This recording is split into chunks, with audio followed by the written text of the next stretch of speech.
Let's recap geography. Hello students, today we'll be learning about the chapter number 6 from your geography book, Major Landforms of the Earth. This is a chapter you are very well familiar with, so let's get into it. In this video, we'll be looking at the landforms, the mountains, the types of mountains. So what is a landform? A landform is a natural feature of the solid surface of the Earth. The Earth has an infinite variety of landforms. Some examples of these landforms include the mountains, plateaus, and plains. Within the Earth, a continuous movement is taking place. The first, or the internal process, leads to the upliftment and the sinking of the Earth's surface at several places. The second is the external process. It is the continuous wearing down and rebuilding of the land's surface. The wearing away of the Earth's surface is called erosion. Erosion results in lowering of the Earth's surface. It is carried out by various agents like wind, water, and ice. The deposition of materials results in rebuild of the Earth's surface. It also results in the surface getting elevated. Wind and water are the main agents of deposition. Now that we know what landforms are and how they are formed, let us move on to the first landform that we'll be studying today, the mountains. A mountain is any natural elevation of the Earth's surface. It may have a small summit and a broad base. It is considerably higher than the surrounding areas. Some monuments are even higher than the clouds. The climate becomes colder when we go higher. In some mountains, there are permanently frozen rivers of ice. These frozen ice are known as glaciers. There are some mountains which are deep under the sea as well. Mountains may be arranged in a line known as a range. The Himalayas, the Alps, and the Andes are mountain ranges of Asia, Europe, and South America, respectively. Mountains vary in their heights and shapes as well.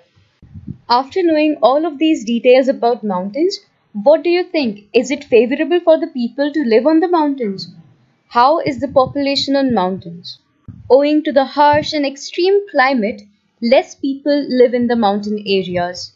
The steep slopes that are present on the mountains makes it less favorable for the people to build houses, or even the land is not available for farming. Similarly, the roads are also very difficult to build. These are some of the reasons why less people live on the mountains.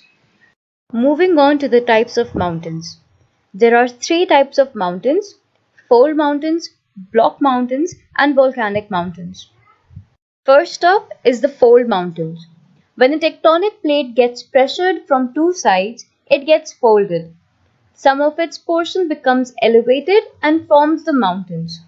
The depression form the valleys, and the Himalayas, Andes, and the Alps are some examples of the fold mountains.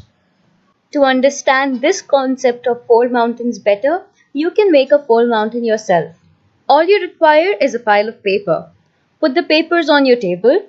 Push the papers from both sides by your hand. The sheet will be folded and rise into a peak. There you have a mountain. The fold mountains are made in the same way. The block mountains are created when large areas are broken and displaced vertically. The uplifted blocks are termed as horsts, and the lower blocks are called graben.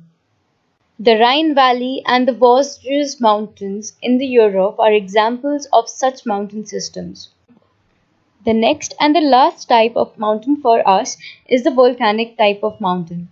The volcanic mountains are formed due to the volcanic eruptions. It happens when the molten rock or magma under the Earth's surface erupts. Mount Kilimanjaro in Africa and Mount Fujiyama in Japan are examples of such mountains. We saw how difficult the life on mountains can be. But it is not all bad. The mountains are very useful for us. The mountains are a storehouse of water. Many rivers have their source in the glaciers in the mountain. The river Ganga, which is one of the most important river systems in our country, also originates from the glaciers in the mountains. The reservoirs are made and the water is harnessed for the use of the people. Water from the mountains is also used for irrigation and generation of hydroelectricity. The river valleys formed by the rivers in this region and the terraces which are found on the mountains are ideal for cultivation. The mountains are very rich in the flora and fauna. They provide us with many forest produce. The mountains are an ideal tourist spot. With this, we come to the end of this video. In the next video, we'll be looking at two other landforms, which are plateaus and plains. We'll also look into how the people live in these different landforms. In the previous video, we learned about landforms, how they are formed, the landform of mountains, and the types of mountains. In this video, we'll be learning about two other landforms, which are plateaus and plains, along with the people and the landforms. A plateau is an elevated flat land. It is a flat-top tableland standing above the surrounding area. A plateau may have one or more sides with steep slopes. The height of plateaus often varies from a few hundred meters to several thousand meters. Plateaus, like mountains, may be old or young. The Deccan Plateau in India is one of the oldest plateaus. The East African Plateau in Kenya, Tanzania, and Uganda, and the Western Plateau of Australia are other examples of old plateaus. The Tibetan Plateau is the highest plateau in the world with a height of about 4,000 to 6,000 meters above the mean sea level. Plateaus are very useful because they are rich in mineral deposits. As a result, many of the mining areas in the world are located in the plateau areas. The African plateau is famous for gold and diamond mining. In India, huge reserves of iron, coal, and manganese are found in the Chota Nagpur Plateau. In the plateau areas, there may be several waterfalls as the water falls from a very great height. In India, the Hundru Falls in the Chota Nagpur Plateau on the rivers Subarnarekha and the Jog Falls in Karnataka are examples of such waterfalls. The lava plateaus are rich in black soil that are very fertile and good for cultivation. Many plateaus have scenic spots and a great tourist attraction. We have looked at the mountains, the plateaus, and the next landform that we are going to study about are the plains. The plains are large stretches of flat land which are not more than 200 meters above the mean sea level. Some of these plains are extremely level, while others may be slightly rolling and undulating. Most of the plains are formed by rivers and their tributaries. The rivers flow down the slopes of the mountain and erode them.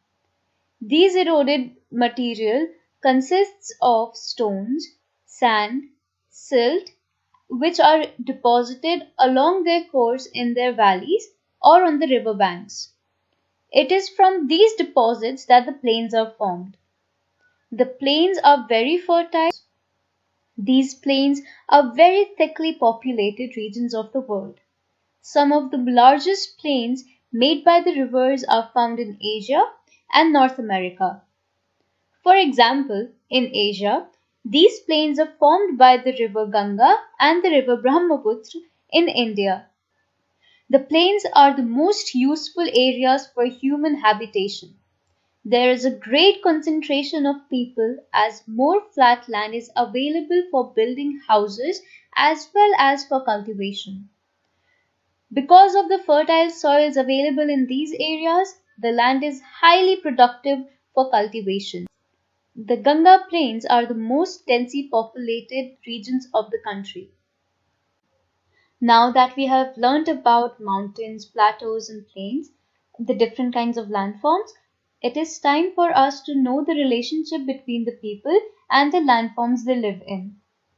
Humans have been living life on different kinds of landforms in different types of ways. The rugged terrain of the mountain areas makes life a bit difficult to live in these areas. The mountain areas are sparsely populated because of this very reason. Life is somewhat easier in the plateaus as compared to the mountains. As plateaus are rich in mineral deposits, many mining belts in the world are located in the plateau areas. Life is the easiest in the plain areas. The plains provide much better conditions as compared to both of these landforms. It is easier to grow crops, build a house, or even a road in the plain thin areas. In all types of terrains, the natural calamities always pose a threat. Earthquakes, storms, and floods can hit any area. Volcanic eruption can be potential risk in areas near volcanic activity.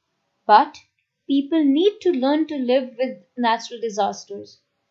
Proper precautions can help save life and property as well. With this note, we come to the end of this video. Thank you.